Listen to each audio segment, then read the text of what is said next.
Hi, I'm Dave Smith for Officer.com, and today I want to talk about high-risk stops, felony stops as we used to call them. And the thing is that I hear a lot of officers saying, well, my agency does this, my agency does that. A few years ago, a good friend of mine who's a Canadian trainer was talking about in Canada, when they do a felony stop or a high-risk stop, they bring the suspects all the way back behind their vehicles. And you say, well, that's ridiculous. Why? Our arrest zones are right between the vehicle, or our arrest zones are up on the ground in front, wherever your zone of contact is, your cuffing or control zone. And again, I'm not going to get into all the terminology because every region has a different way of talking about it. But then he explained to me, in Canada, statistically, they're shot with rifles a lot more than we are. Per capita, that's what they face, because handguns are illegal in that society. Bad guys like rifles.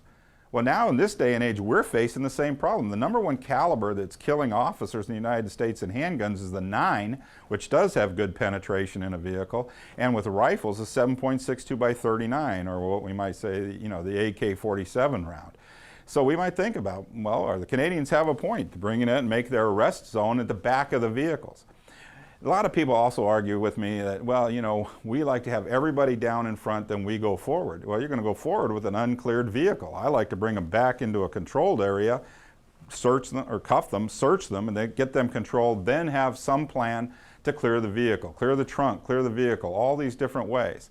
Now, I don't argue techniques, because that's a situation where people, once they got theirs, that's it, and it's the only way to do it. That's fine. But my thing is, do you do it that way? What's the worst thing is to have a plan that you don't follow. And a lot of times I watch videos of, quote, felony stops, and I see officers rushing up on a vehicle. I see the whole plan go away. Look, have a damn plan and follow it. I don't care. That's the number, that puts you ahead of the bad guy. Bad guy doesn't have a plan, they have an impulse. You're going to have a plan. So wherever you bring the suspect back to and make control techniques, do it there. Effectively maintain your discipline. If a guy bails out of the car and goes off running, do not deteriorate your defensive structure. Maintain it, because we've all seen the bad guys that circle around and come in.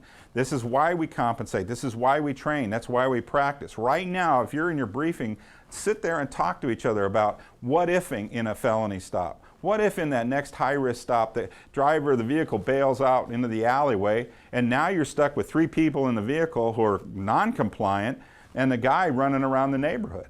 And if you don't hear the dogs barking down the block, maybe he's coming right around. So we've got to be prepared. We've got to compensate. We've got to ad-lib within the crisis.